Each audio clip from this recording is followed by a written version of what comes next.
shooting for the start of 2015. When would the issue be before lawmakers? So the way the process would work is first you have to get 1,000 signatures, and the 1,000 signatures just basically qualifies you then to get to start the process. And you also have to, in the ballot language that you're proposing has to be signed on to by those 1,000 folks. And then you go through a process with the Attorney General and the Secretary of State's office to ratify the ballot language. Once that process is done and the ballot language is approved, then you can start collecting the signatures, which is 3% of the folks that voted in the previous gubernatorial election.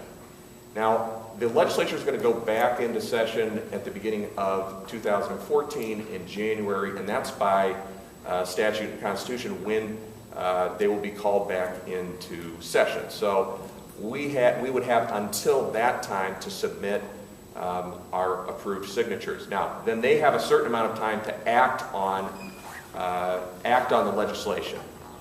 If they fail to act, or if they amend the legislation in any kind of significant way, then we can go ahead and put it on the ballot for the next general election, which would be the general election of 2014. So it would be the November election of 2014. But given the fact that in January of 2014 you're still going to be dealing with the same legislature, why would you expect the outcome to be different?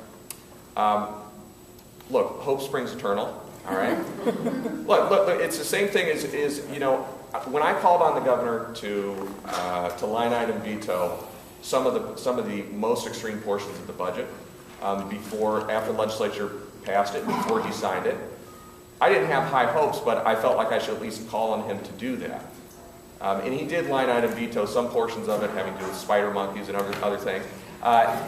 He didn't really deal with the most egregious portions of it, of course, and I was asking him to line item veto not just the parts about women's health, but also some of these very regressive economic policies that are in the tax policies, also some of the things having to do with secrecy and preventing transparency in government. I did not have high hopes he was going to do it, but I called on him to do so. I think part of the political process is calling people out when they do something wrong. Right. And holding them accountable. I hope that the legislature has a change of heart on these things. I have a feeling that when they hear, not just from myself, but if they hear from an entire coalition, one that I think is going to represent the vast majority, certainly, of women in Ohio, and I think a majority of men as well, then I think you might see some politicians in the legislature rethink this. You know, it's much easier to vote for something when you don't have any debate and discussion about it than when you actually have to defend your votes to your constituents. That never really happened in this process. Now, but if they act in the way that they have in this previous legislative session, then the way the process works is then it goes directly on the ballot. So if they fail to act on it, or if they amend it or water it down in some way that is contrary to the spirit of the legislation, then the process allows us to put it on the ballot directly. And I have no doubt what that outcome would be. But look, I don't underestimate how difficult it is to get something on the ballot, which is why I say I have a certain role to play, and I'm trying to move the flag forward here by discussing this as a real option. But this is something that's very difficult. These ballot initiatives take a lot of work and a lot of energy, and we have to translate all this anger and disappointment and frustration that we've seen in the last few days. We have to be able to channel it into a productive way.